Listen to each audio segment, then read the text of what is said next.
있습니다.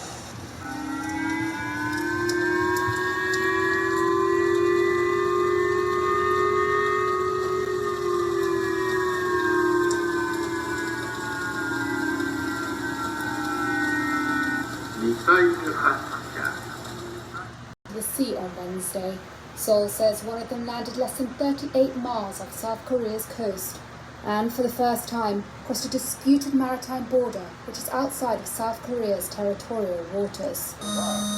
6시부터 시작이 됐다는데. The apparent missile tests triggered air raid signals on the South Korean island of Ulon.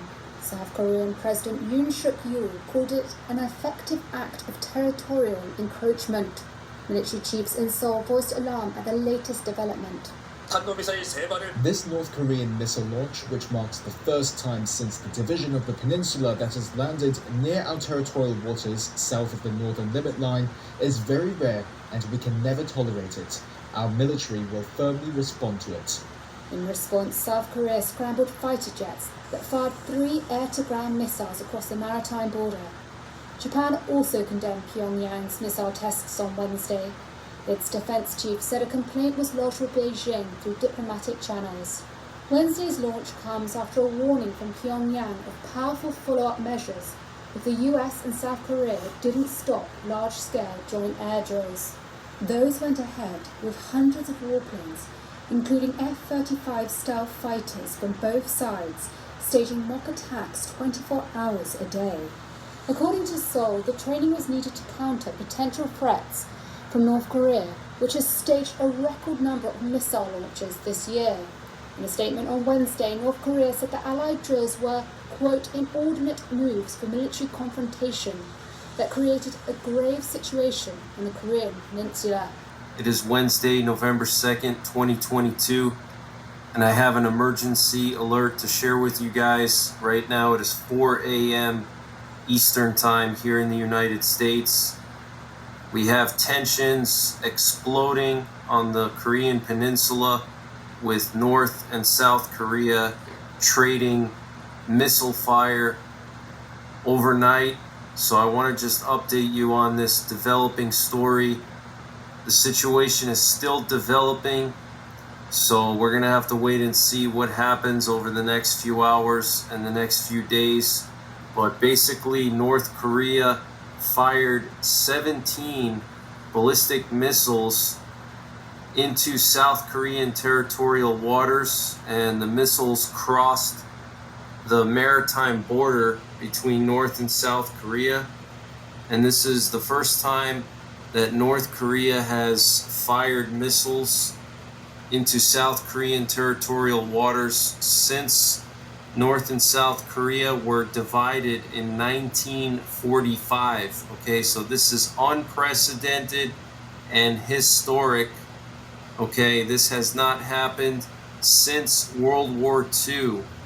Now, after North Korea fired those missiles, South Korea immediately responded by launching 3 missiles from their fighter jets, and the missiles crossed into North Korea's territorial waters. They crossed the maritime border, which is known as the Northern Limit Line, and those 3 missiles landed somewhere in North Korea's territorial waters. And as a response to that, North Korea fired back 100 artillery shells into South Korea's territorial waters. And now the Japanese Ministry of Defense is reporting that a missile was just launched a few minutes ago, possibly from North Korea. So very, very serious situation, guys. This is historic and unprecedented, and there's just so much going on around the world right now. And I do believe that North Korea, Russia, Iran, and China are all working together. And that's why you're seeing all these different flashpoints erupting now. You have North Korea firing missiles at South Korea. And yesterday I reported that the U.S. military put its forces in the Middle East on high alert after Saudi Arabia shared some intelligence that Iran was planning an attack on Saudi Arabia. So all these things could be done on purpose to open up new fronts for the US and NATO while Russia is trying to take over Ukraine. And so it's very possible that they all sat down together and Putin asked Iran to attack Saudi Arabia and the North to do some kind of provocation against the South to kind of focus America's attention away from Ukraine onto these other areas, okay? So I'm really concerned that this could just all blow up into a giant world war where we're going to have all these multiple fronts, okay? China's going to attack Taiwan, North Korea's going to attack South Korea, Iran's going to attack Saudi Arabia. We're going to have all these fronts going on, and at some point it could escalate to nuclear war, so we have to make sure we're prepared. But I want to just share some information with you guys. This is an article from CNN. Yeah, I know it's not the best source, but I want to just read to you some of the specifics here. North Korea fired at least 10 missiles Wednesday, including one that landed close to South Korean territorial waters for the first time. Outside, they want to fix up their homes. They want to turn them into fortresses. Yeah, people are moving out of the city, I guess. Funny how that's happening. It's the fourth turning. Beg pardon?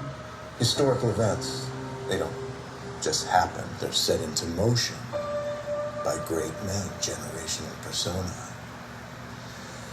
And each one of these unleashes a turning that lasts about 20 years, more or less. And every 4 turnings is a seculum, which is about the length of a human life. And at the end of each, there's a crisis. In this country, the crisis is always war. Revolution, 80 years later, Civil War. 80 years later, World War II. And that's coming up on 80 years now, so.